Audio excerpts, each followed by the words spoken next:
سلام تخطاتلتي سرغوت ميديا سلام እግዚአብሔር መስኩላትና ይሁን እንኳን በዓለ ጥምቀት ጎይታና መድኃኒትና ኢየሱስ ክርስቶስ በሰላም አብጽሕና አብጽሕኩም ኣብ ዙርያ ጥምቀት ብዙሓት ለዓል ሕተታትን ያው እሳቶም ድማ ለመምህርና ሒዝናዮም ቀሪና ነና ምሳናጽ እሺ መምህርና እንኳን በሰላም መጹ ኣብ ዘመነ ኦሪት ጥምቀት ሀመይራ በህሜኻ ይከናወን ነይሩ በስመ አብ ወወልድ ወመንፈስ ቅዱስ አሐዱ አምላክ በብሉይ ኪዳን በርግጽ ብዙሓት ጥምቀታት ነይሮም እዮም በዋናነት ግን ናይቲ ናይ ሐዲስ ኪዳን ጥምቀት ምሳሌ ኮይኑ ለጸንሐ ሓደ ጥምቀት እዩ ንሱ እንታይ እዩ ግዝረት እዩ ብቀጥታ ከምቲ ናይ ሐዲስ ኪዳን ጥምቀት مسكهناتن مسمايل تأساسر قالة زيخنا ناي ጥምቀት ምሳሌ ኮይኑ ልጸንሐ ግን ግዝረት እዩ ምክንያቱ ጥምቀት ናይ ሃይማኖት ፍጻሜ እያ ሓደ ሰብ በእግዚአብሔር ድሕሪ ምእማኑ ክሰርሖ ለለዎ ወይም ክትግብሮ ለለዎ ጥምቀት እዩ በብሉይ ኪዳን ልክዕ በእግዚአብሔር ሓደ እግዚአብሔር ድሕሪ ምእማኑ ክትግብሮ ለለዎ በብሉይ ኪዳን ግዝረት ነይሩ ግዝረት ተዘይፈጽሙ ናይ እግዚአብሔር ወገን ወይም ናይ እግዚአብሔር አማኒ ተባሂሉ ክጽዋዕ ይኽእል ነይሩ እና በዋናነት ግዝረት ናይ ዘሐዝለላ ጥምቀት ምሳሌ ኮይኑ ጸኒሑ ግዝረት ድማ ታዩ ካብ ንኡስ አካል ወዲ ተባዕታይ ዘሎ ትርፍ ቆርወት ቆሪጽካ ምድርባይ ማለት እዩ እቲ በዋናነት በዚ ድማ በብሉይ ኪዳን ዝነበሩ ካህናት ደረቅን ባሕርን ተሻጊሮም ሓደ ሰብ ናይ እግዚአብሔር አማኒ ናይ እግዚአብሔር ወገን ክገብሩ ይንቀሳቀሱ ነይሮም ጎይታ ፍቲ 23 ማቴዎስ ወቂስዎም ኣሎ ንሓደ ካብ ወገንኻትም ወፃእ ዝኾነ እስራኤል ዘስጋ ክትገብሩ ባሕሪ ትሻገሩ ደረቅ ትሻገሩ ነገር ግን ወተጠሚቆ ማለት እውን ብልተገዘረ ማለት እዩ بالتجزر مالتيو وتجزيره مالتيو ناي ጥምቀት ምሳሌ ኮይና ልጸንሐ ስለልጸንሐት ወተገሚቆ ትሪሲው ወልደ ገሃነም ካይበተክሙ بالتጠመቀ ወይም ታወድ እግዚአብሔር ናይ እግዚአብሔር ወገን በላ ተጸውዑ ግዝረት بالፈጸመ ግን ካባኻቱም 100 ዕጽፍ ዝበዓሰ ወድ ገሃነም ክኸውን ተሓድግዎ ይብል ስለዚህ ግዝረት በብሉይ ኪዳን በሐዲስ ኪዳን ከም ጥምቀት ማለት እዩ ናይ እግዚአብሔር ወገን በላል ተጸውዕ በረዲኤት እግዚአብሔር እውን እትሕሉ ኣብ ሲኦል ወሪድኻ ብነብሲ ካብቲ ናይ ሲኦል መከራ ነፃ ልትኾነላ ናይ ጥምቀት ምሳሌ ኮይና እያ ጸኒሓ ነገር ግን በብሉይ ኪዳን በዋናነት መሰረታዊ ናይ ጥምቀት ምሳሌ ግዝረት እኳ ተኾነ ነዝናይ ሐዲስ ኪዳን ጥምቀት ምሳሌ ዝኾኑ ንኡሳት ጥምቀታት እውን ጸኒሖም እዮም ንሰሙን ቀደም ሰዓዎም ያው ቀጽልና ክንዝርዝሮም ኢና እሺ ቃልዮት ይስማዕልና መምህርና ጎይታ ለምንታይ ተጠሚዮ ማህፀን ዮርዳኖስ ብሩህ ለምግባር ማህፀን ዮርዳኖስ ብሩህ ለምግባር ማያት ንምቅዳስ ኢልውን ነቲ ስርዓት ጥምቀት ኃይል ንምሃብ ማለት እዩ ኃይል ንምሃብ ኮታስ ድሕነት በሪ ንምኽፋት በዲያብሎስ ተንኮል ምኽንያት አዳምን ሔዋንን ናይ ዲያብሎስ ስቃይ ጸኒዕዎ መብል ነበረ ሰዓት ዲያብሎስ ፈሊጦ ካብዚ ረኺብኩም ለሎ ጸልማት ከብርህልኩም ካብዚ ረኺብኩም ለሎ መከራ ከቅለልኩም ሓደ ነገር ትፍጽመለኩም ኢልዎም ስውንታዩ አዳም ናይ ዲያብሎስ ባሪያ ሔዋንውን ናይ ዲያብሎስ ገረድ ኢልኩም ናይ ባርነትኩም ስም ጽሒፍኩም ተይኹም ነይ ትጸልማት ከብርህልኩም የት ስቃይውን ከቅለልኩም ይልዎም ማን መስልዎም ይኹነልካ ኢለምዎ ማለት ባሮትካ ንኹን ማለት እዩ ፈቃድ ብልተቀበለ ዲያብሎስ ተንኮለኛ ካብ ምዃኑ ተላዓለ ብዕንጨይቲ ተጽሒፈዮ ታይኾን እዩ ክብስብስ እዩ ብበራና ተጽሒፈዮ ታይኾን እዩ ክድምሰስ እዩ ኢሉ ብእምነ ሩካብ ብልባህል እምኒ ጽሒፉ ኣብ ክልተ እምኒ ማለት እዩ ሓንቲ ኣብ ዮርዳኖስ ሓንቲ ድማ ኣብ ሲኦል ደብሪውን እዛ ኣብ ዮርዳኖስ ተደርበየት ናይ አዳምን ሔዋንን ናይ ባርነቶም ደብዳቤ ጎይታ ክጥመቅተሎ ከም ሰውነቱ ረጊጹ ከም አምላክነቱ አቅሊጡ አጥፊሎም ስለዚህ ለሐዋርያ ቅዱስ ጳውሎስ ወደምሰሰ ለነ መጽሐፈ ዕዳነ ናይ ዕዳና ደብዳቤ ደምሰሰልና ወቀኖ በስርዓቱ በቲ ስርዓት ለመስራዕ ልተጠመቀ ጥምቀት ድማ ታይገርዎ ልተቸንከረ ናውዚ ክብል ከም ዘይኽእል ማንም ብፍዳ እስካዕ ዘይተጠይቅ ልትኾን ሰሪዝዋ ደምሲስዋ ማለት እዩ ናትና ኃጢአት ናዒዳ ደብዳቤ ልብድምሳስ እውን እዩ ብዙሕ ምባል ይካል ሕሳይና ንለና ማህፀን ዮርዳኖስ ብሩህ ለምግባር ማያት ንምቅዳስ ናትና ናይ ዕዳ ደብዳቤ ንብድምሳስ በር ድሕነት ንክኸፍት በዛ በር እዚኣ እንድሕር ኣቲኹም ኣው ድሕነት ኣለኩም ልምባል ማለት እዩ ጎይታ ልተጠመቀ ነዚ እዩ እምበር ከመናትና ብጥምቀት ዝረኽቦ ፀጋ ሃልይዎ ፀጋ ንምርካብ ይኾነይ እሱ ንጹህ ባህሪ እዩ ክነጽህ ዘይብል ንጹህ ክቅደስ ዘይብል ቅዱሰ ባህሪ ስለ ዝኾነ ጥምቀት ንዕኡ ንዓና ንምጥቃም ንምርባሕ ኢልተ ዘይኾይኑ ብጥምቀት ዝረኽቦ ጥቕሚ ሃልይዎ ኣይኾነን እሺ መምህርና ቃልየት ይስማዕልና ጎይታና ኣብ ዮርዳኖስ ንምንታይ ተጠሚቁ ካልኦት ቃላይትኻ ኣይነበራ እንዴ ኮይነን ወይም ደሞ ወሓዚ ሩባታት ኣይነበረ እንዴ ኮይኑ ንምንታይ ዮርዳኖስ መሪጹ ጎይታ ኣብ ዮርዳኖስ ልተጠመቀሉ ምክንያት ትንቢቱ ምሳሌኡ ክፍጸም እዩ ትንቢት ልበ አምላክ ዳዊት በመዝሙር 113 ነካብታ ይብል ወአንተኒ ዮርዳኖስ ንምንታይ ንድሕሪትካ ተመሊስካ ጎይታ ናብ ባሕሪ ዮርዳኖስ ክትጥመቅ ካትተሎ ትና ዮርዳኖስ ማይ ንድሕሪት ተመሊሱ ታይ ማለት እዩ ንዓኻ ዝውስን ኣብ ቅድሚኻ ጠጠው ልብል የብለይ ማለት እዩ እና ዮርዳኖስ ይሉ ጸሪሕዎ ነይሩ ልበ አምላክ ዳዊት ስለዚ እዚ ትንቢት እዚ ክፍጸም ምሳሌ ድማ ታዩ ኢዮብ ንእማን ሶርያዊ ዝመሰሉ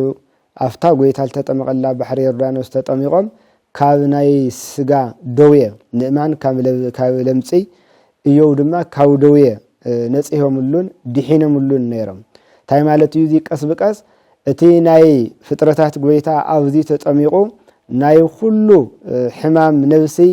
እልትፍውስ ናይ ሁሉ ቁስል ነፍሲ እልተድርቅ ናይ ሁሉ ለምጽ ነፍሲ እተወግድ ስርዓት ጥምቀት ክሰርዕ እዩ ዝብል መልእክቲ ለመሐላልፍ ነይሩ ዮርዳኖስ ማለት ኣብ ላዕሊ ሓደ እዩ ዓይኑ ፍልፍሉ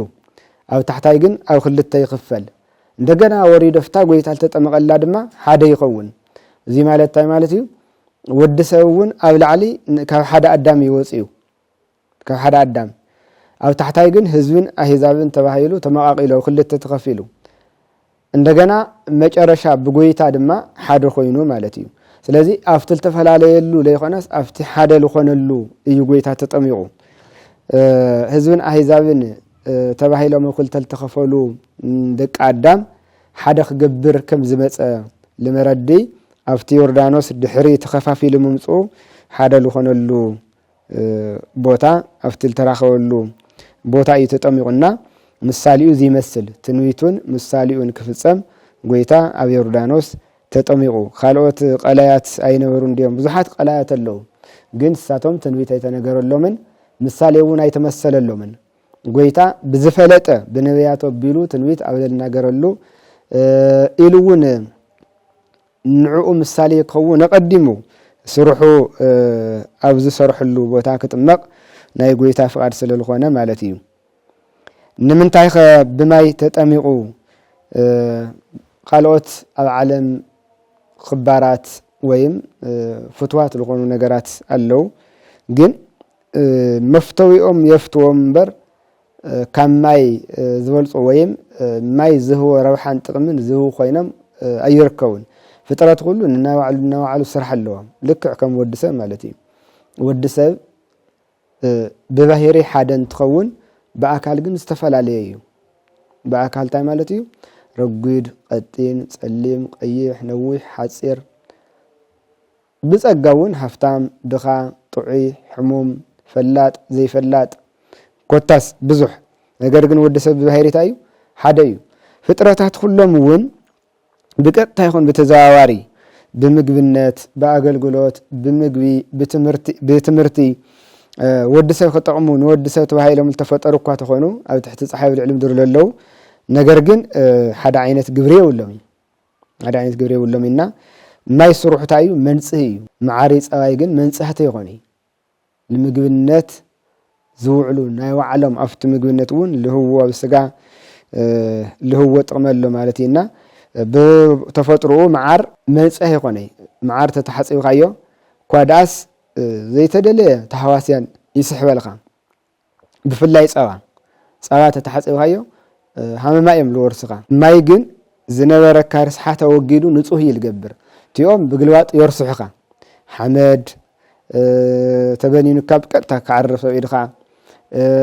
ኢሉውን ተፈላለዩ ተሐዋስያን ክመፁኻ ይገብር ማይ ግን ዝነበረካ ወጊዱ ንጹህ ይልገብረካ ስለዚ ስርዓት ጥምቀት እቲ ል5500 ልጸንሐ ኣብ ናይ ወዲ ሰብ ባሕሪ ርስሓት ሓጢአት ሙልጭ ኣቢሉ ሰዲዱ ጽሩይ ዝገብር እዩ ናይ ማይ ግብርሱ እዩ መንጽህ እዩ ብተፈጥሮ ማይ መንጽህ እዩ ስጥራሕ ይኾነ ማይ ብሩህ ካብ ምዃኑ ዝተልዓለ መልክዕ ወዲ ሰብ የርኢ ጥምቀት እውን መልክዕ ነብስል ንሪእየላ ተጠሚቕና ካብ ሓጢአትና ነጽህና መልክዕ ነብስና እንሪእየላ እያና ጎይታ ብማይ ምጥመቑ ሓደ ብትንቢት መልክዑ ዝተልዓሉ ማያት እዮም ርእዮ ከማያት ወፈርሁ ደንገጾ ቀላያተ ማያት ርእይኻ ፈርሑ ጎይታ ናብ ባሕሪ ዮርዳኖስ ከኣተሎ ቶም ማያት እንድሕሪት ተመሊሶም ይብል ናይ ማያት ጎይታ ናይ ማያት ፈጣሪ ከም ዝመጾም ፈሊጦም ማለት ኢና ከም ታዓንተ ወለልኽዎ እውን ኣብ ባሕሪ ዮርዳኖስ ብማይ ተሓጺቦም ከምሊ እዮ ከምሊ ንእማን ካብ ለምጾም ነጺሆም ካብ ደዌም ተፈዊሶም ስለዚ ጎይታ ንድሕነት ነብሲ ምኽንያት ክኸውን ማይ ብተሓጺብና ካብ ርስሓት ስጋ ከም እንነጽህሉ ብማይ ምኽንያት ካብ ሓጢአት ነብሲ እንነጽህሉ ጥምቀት ድማ ብማይ ምኽንያት ክፍጸም ኣቐዲሙ ትንቢት ተናገሩ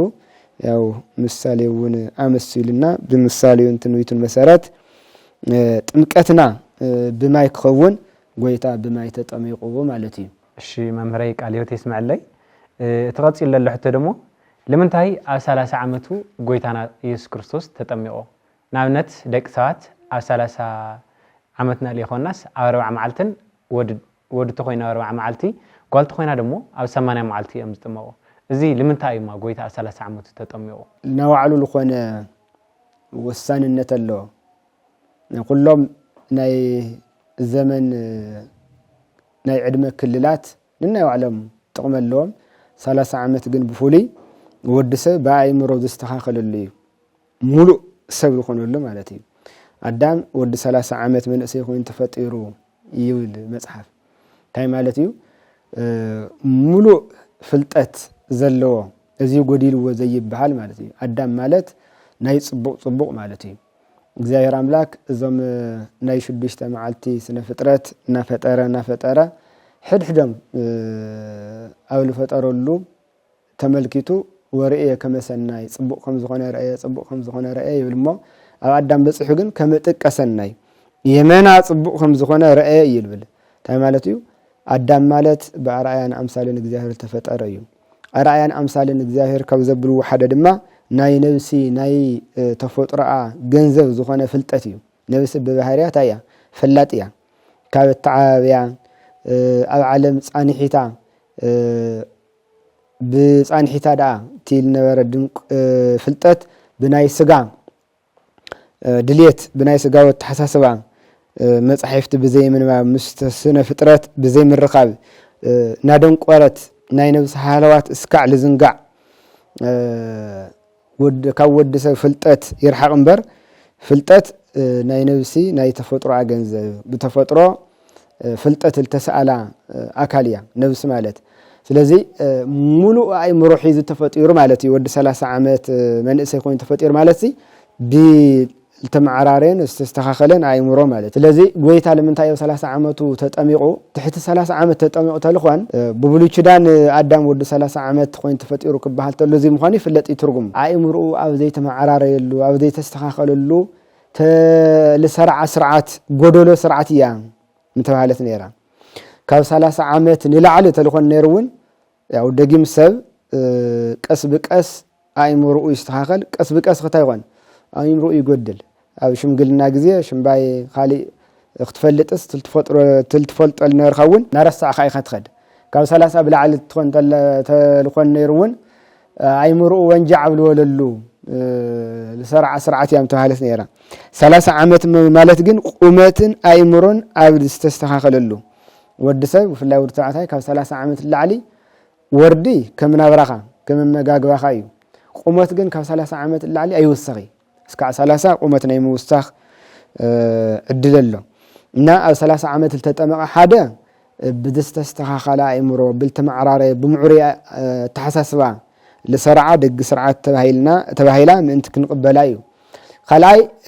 أدم ود 3 عامات خوين تفطيرو زرقوا ولدنت أو سيدنا ورمو زاود 3 عامات خوينو تفطيرو الرقوا ولدنت لدحراي بسحتت بعامات لو سدا مليسا يهبلخو كبلتليو نا ود 3 عامات خوينو متمقو نزيو الشمام مريك على يتسمع لي همز فلت قويتانا ملهنا يسوع كريستوس بد مطمقو قدس يوحنس تطمقو لمنتايو بد قدس مطمق يوحنس تطمقو هاو دمو اذا تطمق لساعات هم نمهارو هم اورثودكس تايرو كريستيان استمرو 10 ساعات تطمقو قويتانا ملهنا يسوع كريستوس يلبلنا لمنتاي 10 ساعات مريصو وي قدميو وي دمو دحري مسوغخ قتر لمنتاي لي تطمقا كمانن بلعلي قويتا تحتنو ينصوارق تحتنو يقلص مانم سب تخونه كاو بزعبي همو تخونه لا بمحازو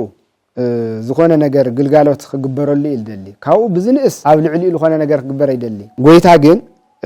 ተወተ ባህሪ ሱሉዑለ ባህሪ እናሃለውስ ግን ብፍቃዱ ናይ ትሕትና አቦ ስለዝኾነ ብኢድ ዮሐንስ ምጥማቆት በዋናነት ትገልጾ ትሕትኑ እዩ غاوستو طرح ينبرن غويتا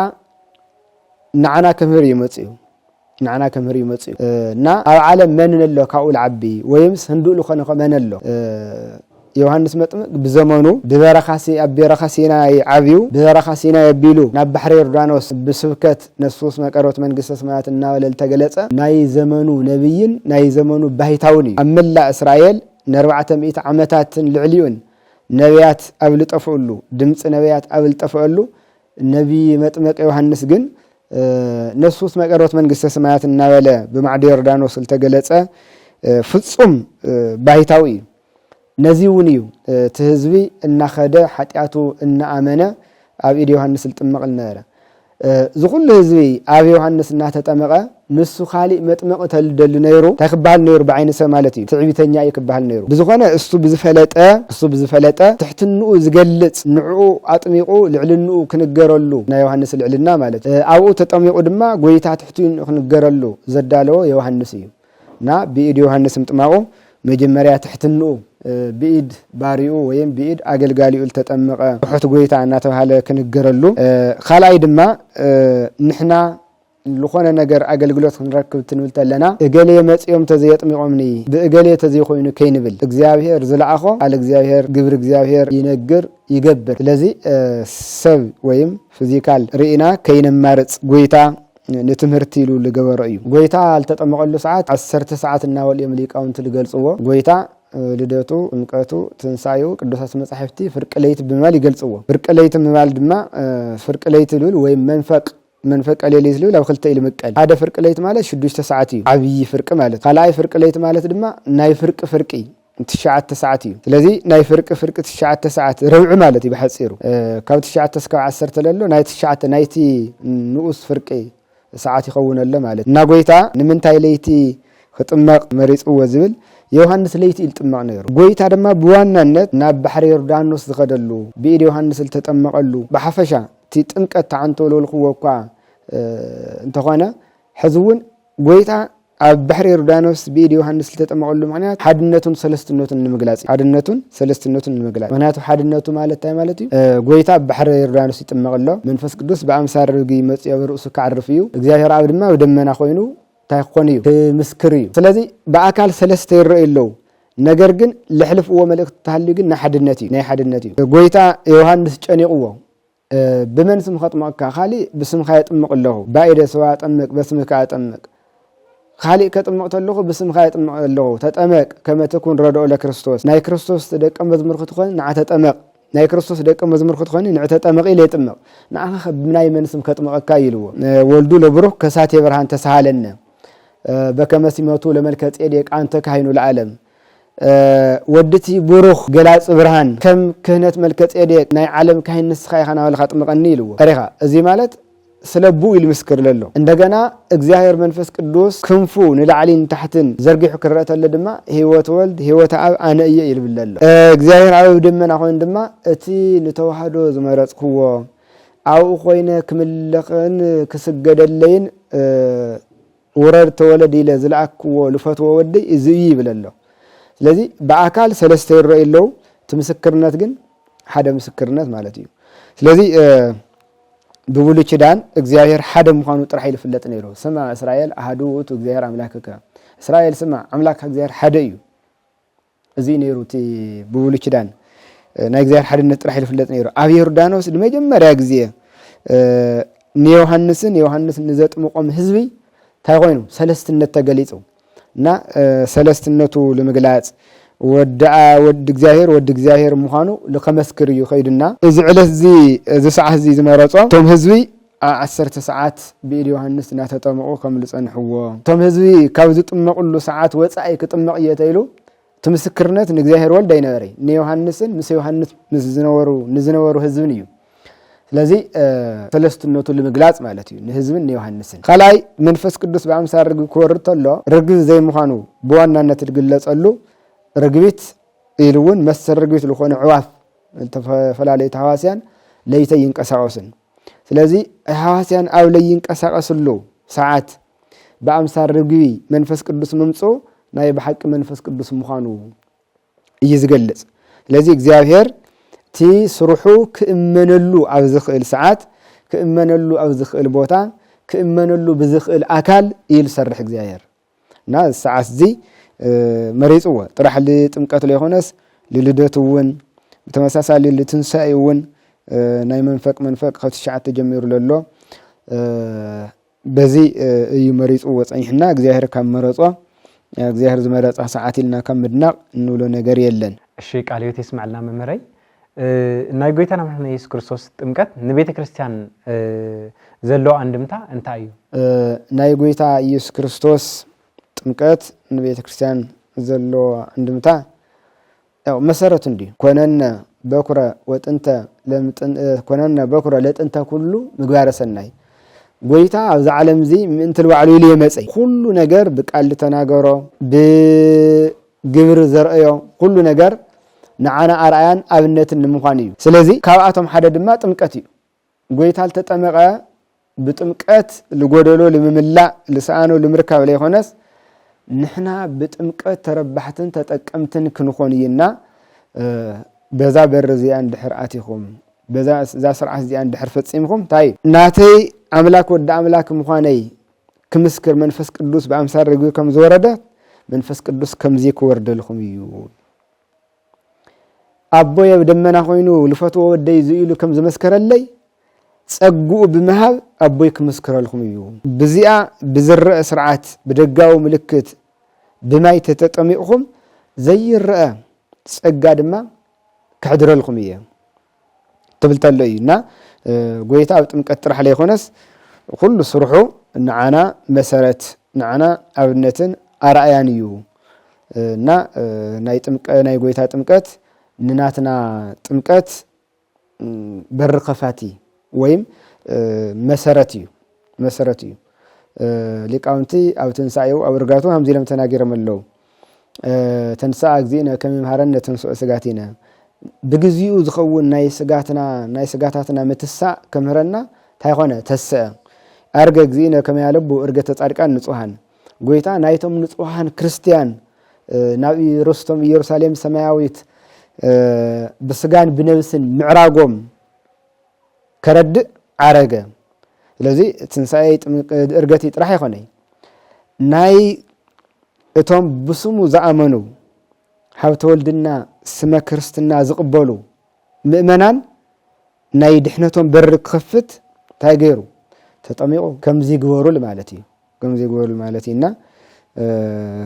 ሓጢያትና ልምድምሳስ በርድሕነትና ልምኽፋት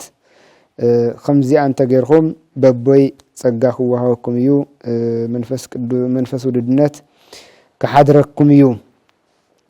ክብል ተሎ እዩ ናይ ዮሐንስ ጥምቀት ኣብዚ ሕዚ ግዜ ወይም ደግሞ ንኣብነት ኣጥማቅያን ኢና ልብሉልና ይኸውና እኒህዶ ማለተይ ዮሐንስ ለጥመቆል ጎይታና ዝነበረ ወይም ደግሞ ብንስሓ ጽረዩ ላብ ጎይታ ተመለሱ ናበለ የጥምቕ ነይሩና ዝጥምቀት ስኸ እኒህዶ ሀዚ ዝኸዝብ ዝብልዎ ኣለዉ ጥምቀትና ዝናይ ሽዕቱ ዝነበረ ጥምቀት እንታይ ይፈልዮ ቦ ናይ ዮሐንስ ጥምቀት ከም ዝፍለጥ ካብ ናይ ነቢያት ጥምቀት ብብሉይ ኪዳን ካብ ዝነበረ ጥምቀት እውን ዝሐሸ እዩ እንደገና ላብ ናይ ጎይታ ጥምቀት ድማ ፈጺሙ ለይጽጋዕ እዩ ብዝኾነ ግን ናይ ዮሐንስ ጥምቀት ረብሕኡ እንታይ ነይሩ ሓጢኣቶም እናኣመኑ ናፍቲ ናይ ጎይታ ጥምቀት ብቑዓት ድልዋት ክኾንሉ ዝኽእሉ ግዝያዊ ሓጢኣት ለስተስሪ ናይ ምድላው ጥምቀት እዩ ነይሩ ሕዚ ኣብ ዘመንና እኒአዱ ክበሃል ተሎ ብርግጽ እዚኣ ናይ ዮሐንስ ጥምቀት እያ ተባሂላ እኳ ተዘይተቐመጠት ነገር ግን ናይ ዮሐንስ ጥምቀት ልመስል ጥምቀት ግን ኣሎ ለኣብነት ንኡሰ ክርስቲያን ልበሃሉ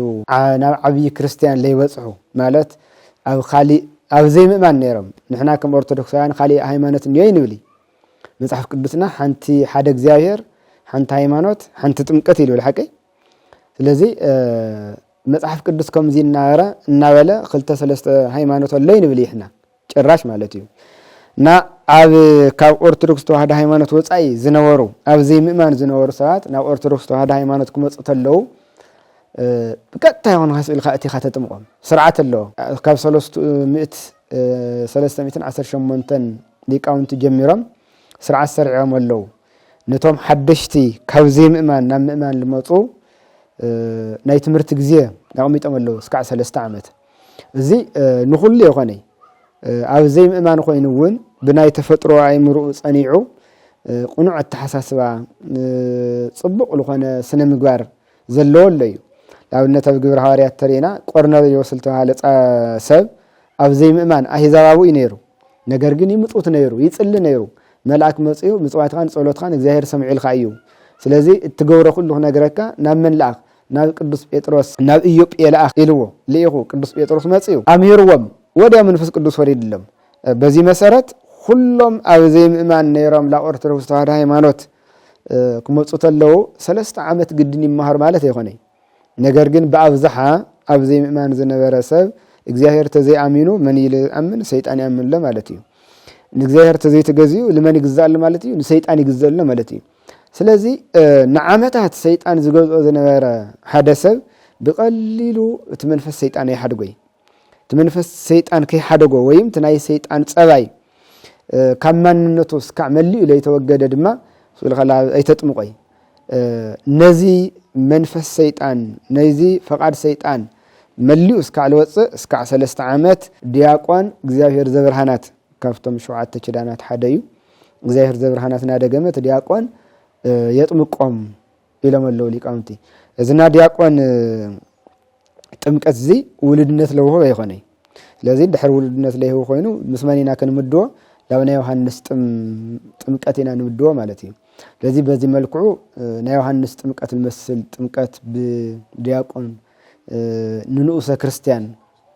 ዝግበር ጥምቀት ኣሎ ንብል ንኽእል ኢና ብቆሙ ስሉ ብስርዓት ቤተ ክርስቲያን የዮሐንሳውያን ወይም ከም ስኻም ዮሐንስ ኮንካ ጥምቅ ተባሂሉ ዝተቀመጠ አካል ወይም ዚያና ክርስቶስ ዚያና ዮሐንስ ተባሂሉ ዝተቀመጠ ስርዓት ግን የለን ኣብ ግዚኡ ዘለዎ ጥማቅያን ዮሐንስ እውን ይኾኒ ማንም እውን ይኾኒ እዚኦም ናይ ባዕሎም መገደሎም መሰረቶም ገንዘብን ኣብ ህዝቢ ተቀባልነት ምርካብ ብኦቢልካ ዝተፈላለየ ስልጣን ምርካብ ኮታስ ተጽዕኖ ፈጣሪነት ምርካብ መሰረቱ ገንዘብ እዩ እንድሕር ገንዘብ ሒዝካ ያው ኩለሎ ማለት እዩ ባእታቶም ዘንድ ብፍላይ ድማ ስለዚ ዕሙቕ ቀጥል ቀብለ ክናገር ይደሊ ብጣዕሚ ዝዓመቆን ዝረቀቀን ኣካይዳ ዘለዎ ምስ ናይ መናፍስቲ ርክብ ምትእስሳርውን ለለዎ እዩ ሊቃና ጳጳሳት እናረእይዎም ገለ ዘይብልዎ ምክንያት ተሃልዩ ብጣዕሚ እንደየና ይለኣክል ኣብ ህዝቢ ስሩሃም ዝሰደዱ ብገንዘብ እውን እንደየና ይለኣክል ጉልበት ከም ዝፈጠሩ እዩ ለረድአካ ስለዚ ገንዘብ ድሕር ሃልዩ ልዕፈን ዓፈንኻ ኩሉ ጸጥ ምባል ተኽእለውን ከም ለለዎም እዩ ብመሰረቱ በአስተምሮ ደረጃ ክረዩ ተለው ግን ምንም ናይ ዮሐንስ ክትወመ ይትኽእል ናይ ገሌ ክትወመ ይትኽእል እዚኦም ኣብዚ ዚል ምደው ነገር ይኾን ሓደ ናይ ዮሐንስ ጥምቀት ነቶም ኣብ ሃይማኖት ኦሪት ዝነበሩ ላብ ሃይማኖት ወንጀል ልሻገሩ ነቶም ብመንፈስ ረድኤት ዝነበሩ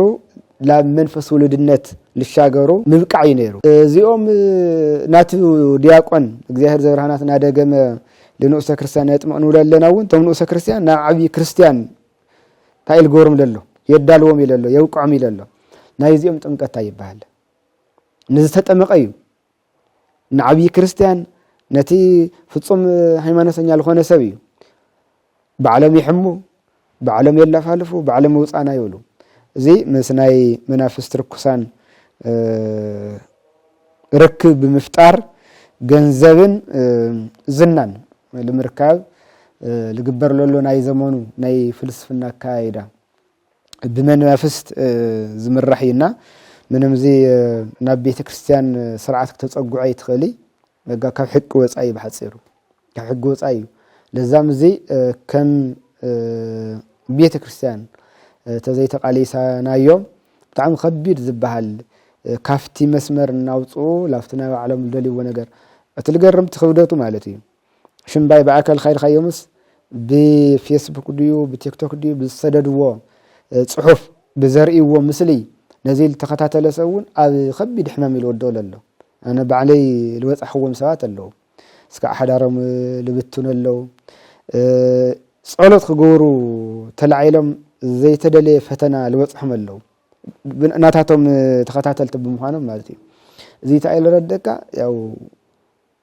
እንደየና ይለኣክል ምስ መናፍስት ርኩሳን ምትእስሳርሃም ለለዎም ኢና እዚ ብዛዕባ ላይ ጥምቀት ልጽጋዕ እውን ይኾነይ ብመናፍስት ልግበር ነገር ይክብል ደልየ እሺ መምረይ ቃል ህይወት ይስማዓለይ ናይ ክርስቶስ ጥምቀት ምስ ናይ ክርስቶስ ምቕባእ እንታይ ይፈልዮ ስርዓታት ከመ እዩ ኣፈላላይ ንይወዶ ብጣዕሚ ዕሙቕ ዝበለ ምስጢር ናይ በሐቂ ክርስቶስ ከምታ ዓንተ ወለልኽዎ ዝተጠመቐ ንዓና ንምርዋሕን ንምጥቃምን እዩ ናይ ክርስቶስ ቅብኣት ግን ሰብ ምዃን እዩ ብሓፂሩ ሕፅር ብልበለ መልክዑ ብብዙሕ መልክዑ ክትንተን ይኽእል እዩ ግን ዋና መልእኽቱ ግን እንታይ እዩ ናይ ክርስቶስ ቅብኣት ሰብ ምዃን እዩ እዚኣ ድማ ኣብ ማህፀን ድንግል ማርያም እያ ንሕና ውሉድ እግዚአብሔር ኣቢሉ ለፀውዐና መንግስቲ እግዚአብሔር ለውርሰና መንፈስ ውልድነት ብጥምቀት ኢና ንረኽቦ ክርስቶስ ግን እግዚአብሔር ወዲ እግዚአብሔር ማለት ብስጋ ወገን ማለት እዩ ብስጋ ወገን ደጊም ክርስቶስ ትንብል ተለና ናይ ስጋን ናይ መለኮትን ውሁድ ናይ ውሁደቶም ስም እንዲዩ ቅድሚ መለኮትን ትስብእትን ምዋሃዶም ክርስቶስ ተባሂሉ ዝፅዋዕ አካል የነበረ ማለት ንዕሩቅ ስጋውን ክርስቶስ ይባል ንዕሩቅ መለኮት ጥራይውን ክርስቶስ ተባሂሉ ይተፀውዕ ታይዳ ካብ ክልተ አካል ሓደ አካል ካብ ክልተ ባህሪ ሓደ ባህሪ እንትኸውን ማለት መለኮትን ስጋን እንትዋሃዱ ሽዑቱ ቅጽበት ልወፀሉ ስም እዩ ክርስቶስ ማለት ቅቡእ ማለት ይበሓፂሩ ቅቡእ ማለት ድማ ነብይ ለነብይነት ይቅባእ ንጉስ ለንግስና ይቅባእ ካህን ድማ ንአገልግሎት ይቅባእ እዚኦም ልቅብእዎ ዝረአ ዝፈስስ ካብ ዝተፈላለዩ ጽቡቕ ሽታ ዘለዎም እጽዋት ዝተቀመመ ወይም ናይ እጽዋት ውጽኢት ዝኾነ ዘይቲ ተቀቢኦም በቃል እግዚአብሔር ተቀደሰ ማለት እዩ ተቀቢኦም እዮም ንጉስ ነብይ ካህን ልኾኑ ናይ ክርስቶስ ቅብኣት ግን ከምኡ ይኾነ ናይ ክርስቶስ ቅብኣት ብቀጥታ ኣብ ማህፀን ድንግል ማርያም ቶም ዝተፈላለዩ አካል ዝነበሮም ሓደ አካል ስቶም ዝተፈላለዩ ባህሪ ዝነበሮም ሓደ ባህሪ ክኾኑ ተለው መለኮትን ስጋን ኣብዚ ግዜ እዚ እዩ እቲ ካብ ንግስና እግዚአብሔር ካብ ምግልጋል ነብይነት ገንዘብካ ካብ ምግባር ብጥንተ ተፈጥሮ አዳም ታይ ነይሩ ንጉስ ነይሩ ናይ ፍጥረታት ንጉስ ነብይ ነይሩ ካብ ጎድኑ ዝተነቀለት ዓጽሚ ሰበይቲ ገይሮም ስላሴ ቅድሚዮም ጽም ከቅምጥዋ ከቆምዋ ተለው እዛ ዓጽሚ ካብ ዓጽሚ እዛ ስጋ ካብ ስጋይ ሰበይቲ ድማ ትኾነኒ እያ ኢሉ ለቅድም ዝኸውን ነገር ማለት እዩ ዝተነበየ እዚ ናይ ነብይነት መንፈስ ስለልተዋሃቦ ከም ካህንነቱ እውን መስዋዕት ይቀርብ ነይሩ ከም ንጉስነቱ ድማ ፍጥረት ታይ ገብር ነይሩ ስምና ሰየመ ይሰደም ነይሩ ተም ፍጥረት እውን መጽዮም ተም ሓሪድኻ ልብልዑ ብትናይ ዳሕራይ ንራእናዮ ማለት እዩ ሓሪድኻ ብልዕና ተም ሓሊብኻ ልስተይውን ሓሊብኻ ስተና ይብልዎ ነይሮም ቶም ንኣገልግሎት ዝውዕሉ ንጽዓኖም ንቕመጠሎም ድማ ከም ፈረስ በቕሊ ንዓተቐመጠና ይብልዎ ነይሮም ብዘለኹም የውዝሕኩም የሩሕኩም በር ኣነ ታየስእኒ ንፈጣሪ ኢና ለይሰደም ነይሩ ስለዚህ ንግስና ፍጥረት ስም ክወጸሉን ኢሉውን ድላይኻ ግብረና እናለ ኣብ ቅድሚኡ መጽኡ ምንብርካኹ እዩ ትንግስና እምባር ናይ ዲያብሎስ ምክሪ ሰሚዑ ከይትበልዓል ተባለ ጸበለስ ኣብ ልበልዕሉ ሰዓት እዚ ሁሉ ይስኢኑ እዚ ሁሉ ንግስኑ ነብይነቱ ክህነቱ እዚ ሁሉ ይስኢኑ ስለዚህ ደቀ ሰባት ብዝረአ ዘይቲ ብካህን ምክንያት ተቀቢና እዚኦም ሁሉም ገንዘብ ከም ንገብር እቲ ናትና ባህሪ ካብ ድንግል ማርያም ልወሰዶ ንስጋን ነብስን ድማ ምስቲ በባህሪ ንጉስ ነብይ ካህን ዝኾነ አካላዊ ቃል አብል ተዋሃደሉ ቅጽበት ታይ ገይሩ ንግስና ገንዘብ ገይሩ መን ትሕቲ ንግስና ልነበረ ስጋ ነብይነት ገንዘብ ገይሩ እቲ ትሕቲ ነብይነት ልነበረ ማለት ካብ ነብይነት ወጻል ነበረ ክህነት ገንዘብ ገይሩ ክህነት ለክህነትለስ ናይ ካህናት ሓለቃ ሊቀ ካህናት ኮይኑ ማለት እዩ ናይ ነብያት ነብይ ናይ ካህናት ሓለቃ ናይ ነገስታት ንጉስ ኮይኑ መን ባህሪ አዳም ስለዚህ ተቀባአት ማለት ምስቲ በባህሪው ንጉስ ዝኾነ መለኮት መዋሃድ እዩ ተቀባአቱ ከምቶም በብግዚኡ እናተቀባኡ ንስተፈላለየ አገልግሎት ዝሽወሙ ልነበሩ ነገስታት ካህናት ነቢያት ዘይኾነስ ናቱ ቅብአታዩ ስጋ መዋሃድ ማለት እዩ ስጋ መዋሃድና ናትና ቅብአት ፍላይ ከም ኦርቶዶክሳውያን ናብ ወንጌል ዮሐንስ ምዕራፍ 1 ለሎ ወስተልያሁ መጻ ናብ ወገናቱ መጻ ወልያሁ ሰይተወክፍዎ ወገናቱ ይተቀበሉወን ወለለሰ ተወክፍዎ ቶም በከፊል ተቀበሉ ወገን ወሃቦም ስልጣነ ወልደ እግዚአብሔር ይኹኑ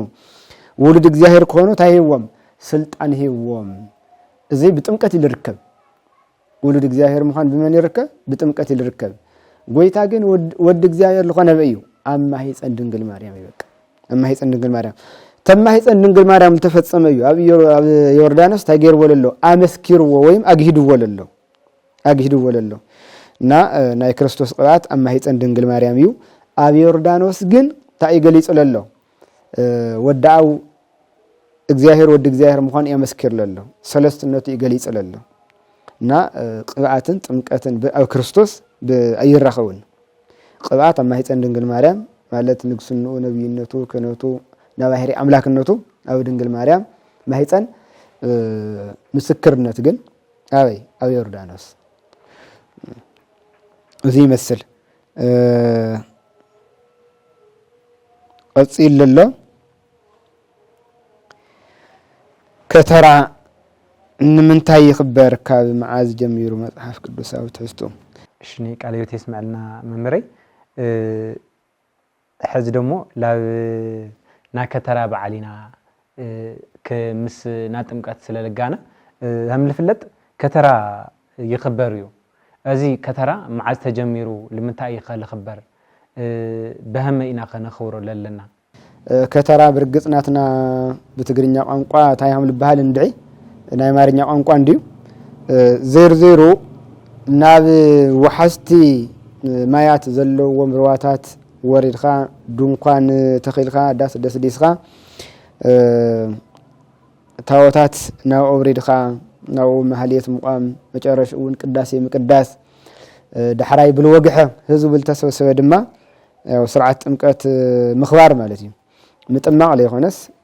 ስርዓት ጥምቀት ምኽባር በረከት ጥምቀት ለምርካብ እዙይ ምስ መጽሐፍ ቅዱስ ምትእስሳረሎ ወይ ምን መጽሐፍ ቅዱስ መሰረት እንይወዶ ወንይሆ ታወት ማለት ናይ ጎይታ ምሳሌ እዩ ባሕሪ ድማ ናይ ዝምድርዚ ምሳሌ እዩ ታወት ናብ ባሕሪ ወሪዱ ምሕዳሩ አካላዊ ቃል ናብ ማህፀን ድንግል ማርያም ሓዲሩ እቲ ወራዳ ልነበረ ባህሪ ወድሰብ ምዋሃዱ ልገልጽ እዩ ገልጽ እዩ ካልኣይ ጎይታ ካብ ገሊላ ናብ ዮሐንስ ናብ ዮርዳኖስ ምኻዱ ታወታት ካብ መንበሮም ናብ ባሕር ምኻዶምሲ ጎይታ ካብ ገሊላ ናብ ዮሐንስ ምኻዱ እዩ እናቲ መጽሐፍ ቅዱሳዊ መሰረቱ እዚ ካብኡ ብመዓዝ ተጀሚሩ ብልመን ተጀሚሩ ልብል ካብ 5 ክፍለ ዘመን እዩ ጀሚሩ 5 ክፍለ ዘመን ልነበሩ ሃይማኖታዊ ንጉስ ሃፀይ ገብረ መስቀል ወዲ ሃፀይ ካሌብ ናይ አክሱም ቤተ መንግስት ማለት እዩ ብዘመኑ ተጀሚሩ አበብ ደውሩ ኢልኸብር ነይሩ ጥምቀት ጥራሕ ይኾነ ርእስና ስለ ጥምቀት ስለ ለኾነ እንበር መስቀል እውን ኣሎ ካልኦት በዓላት እውን ነይሮምና ምስ ብዙሕ ፈተና ብብዙሕ ቃልሲ ኣብ ዘመንና ናዳባይ በዓልነቶም ለይተሰዓረ ጥምቀት መስቀል እዩ ጥምቀት ናይ አደባባይ በዓል ክኸውን ለመጀመሪያ ጊዜ ዝሰበኹ ወይም ዝተግበሩ ሃፀይ ገብረ መስቀል እዮም ካብ ቀፂሉ ድሕሪ ናይ አክሱም መንግስቲ ያው ናይ ዛጉዌ መንግስት ኣብ ዛጉዌ መንግስት ካብ ልነገሱ ነገስታት ብጽድቆም ቅዱስናው ንፍለጡ ንጉስ ላሊበላ ማለት እዩ ንጉስ ላሊበላ ድማ እቲ ናይ ሃፀይ ገብረ መስቀል ከምኡ ኢሉ ስካዕግዚኦም ዝኸደ ኮይኑ 12 ክፍለ ዘመን ማለት እዩ እስቶም ድማ ብዝበለጸ ካብቲ ናይ ሃፀይ ገብረ መስቀል ብጣዕሚ ብዝደመቐ መልክዑ ታወታት ናብ ሩባ ወሪዶም ኣብቲ ሩባ ስርዓት ጥምቀት ተኸቢሩ እንደገና ተዓጅቦም ናብ መንበረም ክምለሱ ብጣዕሚ ዝሰርሑ ማለት እዩ ብጣዕሚ ዝሰርሑ ግን ናዮም ታይ ነይሩ ዕለት ወሪዶም ዕለቱ ክምለሱ ኣለዎም ይልብል ነይሩ ናይ ንጉስ ላሊበላ እንደገና ድማ ኣብ 15 ክፍለ ዘመን ማለት እውን ካብ 15 ካብ 1526 ልነበሩ ንጉስ ዘርዓ ያዕቆብ ሶም ድማ እንደገና ብዝበለጸ ማለት እዩ ዕለቱ ልነበረ ናይ ንጉስ ላሊበላ ሃፀይ ዘርዓ ያዕቆብ ግን ታዮም ገይሮም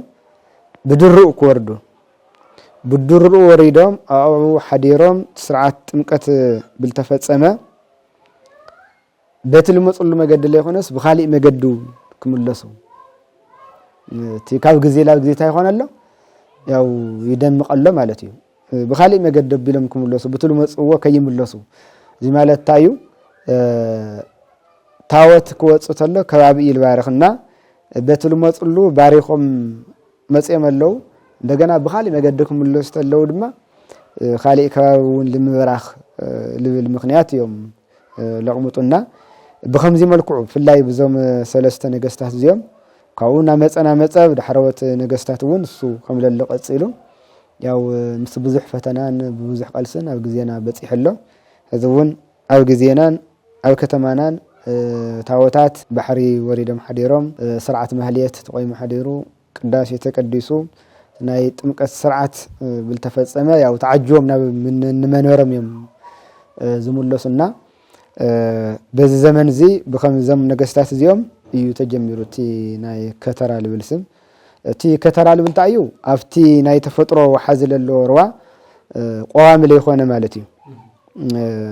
ኸቲርካ ትማይ ሰብ ቀዲሕካ ልትረጭየሉ ሕልፍ ኢሉ ድማ ልሕምሰሉ ቀላይ ምፍጣር ማለት እዩ እቲ ከተራ ልብል ብዋናነት ሽን መምህረይ ላውዝና መጨረሻ ሕተና በፂሕና ነና هم الفلت تمكت على تعسرت حدا لخبر إلى نيرنا قلت أنا من نايس كورسوس تمكتو على تعسرت حدا سللنا برديو ويس بكأننا إنا لا على تعسرت حدا مليسنا يو هم إلى الرأزقة هو ببي كراويو تقوى ترانا التفلية سلالغونا جزئي كاب أمة سمعتات يملو القصو أوروباويان ون غورغوريساويان يم تقوى ترى كافتم خالوت كفل علامات فلي لعبنا على وصل التواتر نا إثيوبيا أهدو بيت كريستيان إياه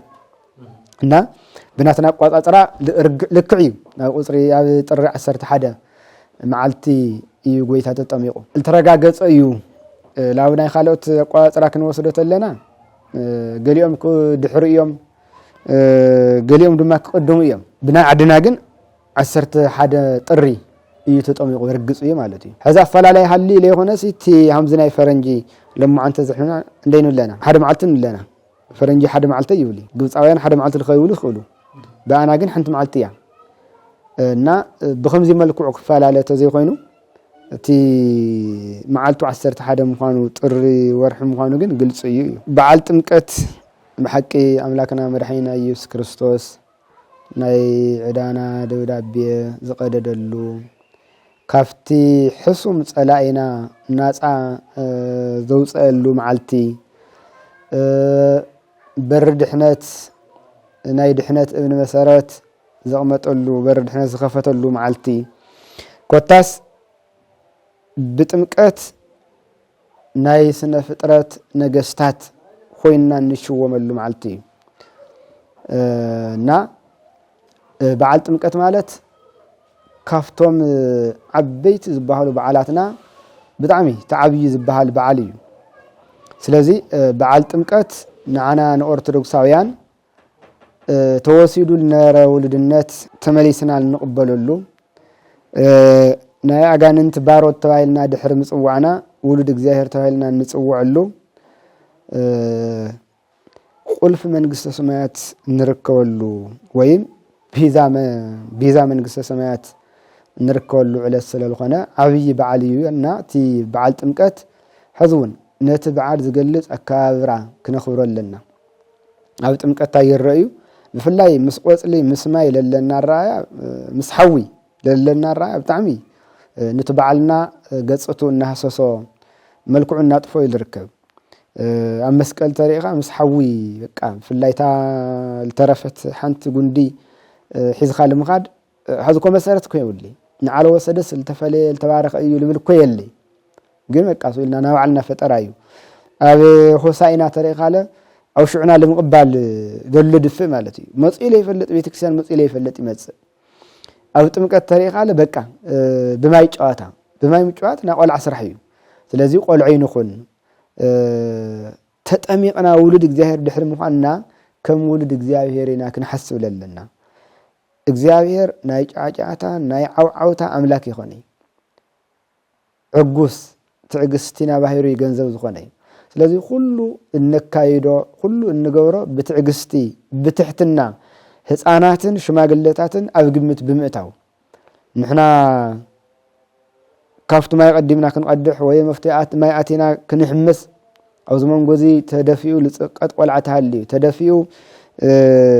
ሊወድቕ ሽማግለታ ሃልዩ ኣብ ክንዲ በረከት መርገም እዩ ባሕር ጥምቀት ወይድና ስርዓት ጥምቀት ምፍጻምናቲ ካፍቱ በዓል ጥምቀት በረከት ምርካብ እዩ